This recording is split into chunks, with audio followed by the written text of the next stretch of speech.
Hi అండి, నేను మీ రాగచక్కీని. ఈరోజైతే ఎంతో టేస్టీగా అన్నంలోకే కాకుండా ఇడ్లీలోకి దోశలోకి కూడా ఎంతో కమ్మగా ఉండేటువంటి ధనియాల పప్పునైతే మీకు చూపిస్తానండి.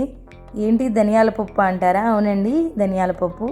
ఇది చాలా టేస్టీగా ఉంటుందండి. చేయడం కూడా చాలా ఈజీ అండి. పొద్దున్నే ఇలాంటి ఒక పప్పును కనుక చేసేసామనుకోండి, టిఫిన్లోకి యూస్ చేసుకోవచ్చు, అలాగే మనమైతే క్యారేజీల్లో కూడా యూస్ చేసుకోవచ్చు అండి, రైస్లోకి.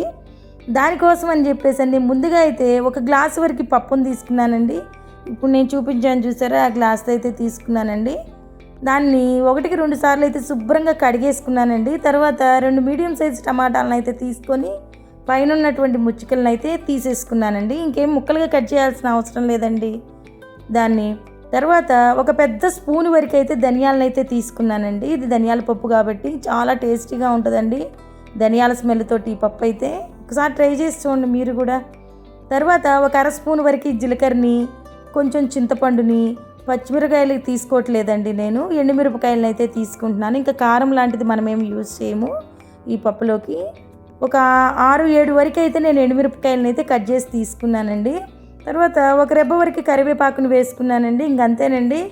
తర్వాత కుక్కర్ని అయితే మనం స్టవ్ మీద పెట్టేసుకొని ఒక 4 విజిల్స్ వచ్చే విధంగా ఉడికించుకుందామండి. దీనిలోకి అయితే నేనైతే పెద్దలపాయలు కానీ చిన్నులపాయలు కానీ పప్పు ఉడికేటప్పుడు అయితే యాడ్ చేయట్లేదండి. అప్పుడు యాడ్ చేస్తే బాగోదండి ఈ పప్పులోకి. ఆ తర్వాత ఉడికిన తర్వాత అండి దాన్ని అయితే మూత తీసేసుకొని వెనిపేసుకోవాలండి. మెత్తగా వెనిపేసుకొని, ఇది మరీ గట్టిగా ఉంటే బాగోదండి, అందుకని ఒక గ్లాస్ వరకు వాటర్ని అయితే యాడ్ చేసుకొని, పలచగానే ఉండాలండి ఈ పప్పు, అందుకని ఒక గ్లాస్ వరకు వాటర్ని యాడ్ చేసుకున్నానండి.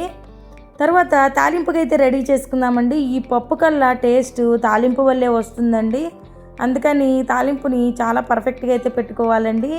తాలింపు కుదరకపోతే ఈ పప్పు టేస్ట్ ఉండదండి. ఒకసారి చూడండి, నేను చూపించిన విధంగా అయితే తాలింపు వేసుకోండి మీరు కూడా. ఒక 2 స్పూన్ల వరకు ఆయిల్ వేసుకొని తాలింపు గింజలు ఎర్రగా వేగిన తర్వాత ఒక 5-6 రెబ్బల వరకు చిన్నులపాయలను అయితే కొట్టి తీసుకున్నానండి.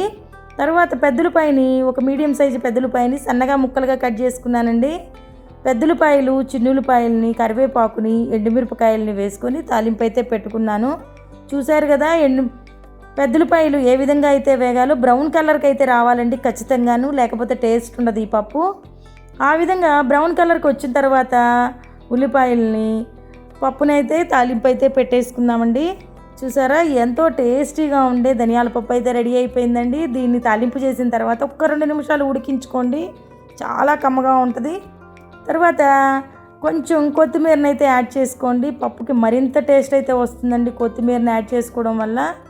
చూసారు కదా, నా వీడియో కనుక మీకు నచ్చినట్లయితే ప్లీజ్ లైక్ చేయండి, షేర్ చేయండి, సబ్స్క్రైబ్ చేసుకోండి, కమెంట్ మాత్రం మర్చిపోవద్దే.